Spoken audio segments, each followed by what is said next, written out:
कदें गाड़ो घोट कदें मड़ मकाम में वारी संदो कोट अदे अदींदे के तरो होदा हुन हाकारियो हेदा ही हड़न सुरनायूं ऐं सुंदड़ा ॿिन्ही पासे बुरनि घोड़नि ऐं घोटनि ऋण में लाहूं लधियूं घोड़नि ऐं घोटनि जीअण थोरा ॾींहड़ा कॾहिं मंझि कोटनि कॾहिं वाही रण जा। दोस्तो अॼु 10 मुहर्रम हराम 9-10 तारीख़ मुस्लमान पंहिंजो अहलो अयाल बुज़ुर्गनि जी क़बरनि ते वेंदा आहिनि जेके हिन दुनिया मां गुज़ारे वेंदा आहिनि। उन्हनि जे क़बरनि ते वञी करे फातिह ख़्वानी पढ़ंदा आहिनि, दुआऊं कंदा आहिनि, ख़ैरातूं कंदा आहिनि, तबरक वराईंदा आहिनि। ऐं अॼु वारे ई ॾींहुं इमाम हुसैन इस्लाम जी शहादत थी।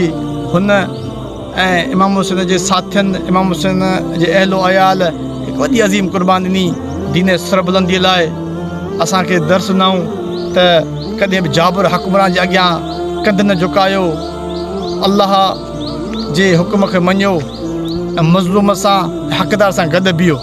कामिल करबला में आया जुंग जुआन धरती धुबी लर्ज़ी थर थलिया आसमान करे हुई कान हो नज़ारो नींहं जो कोपा किली कोजा साहू सुलहदार कोपा किली कोजा साहू सुलहदार हिकु भाउर ॿिया भाटिया टिया जानी जिगर यार अरड़नि में एसांसी सुबा थिया सरदार हुरन बदा हार सहरा शहज़ादनि खे हुर हली आयो मांझी मर्दानो आया आशिक अॻिजो पतंग परवानो मन राज़ी थिए रसूल रब जो नबीअ तो नानो हीसर समानो घोट मथां ई घुरिया हुई हिदायत हुर खे अज़ल में असला चढ़ी आयो जंग ते हली हुन पारा ईंदे चई इमाम खे घुरिस ऐं मथाव ला युकल्लिफुल्लाहु नफ्सन इल्ला वुसअहा जेका पुॼनि सा घोट पे लॻा घा ही पे शेर शहीद थियो।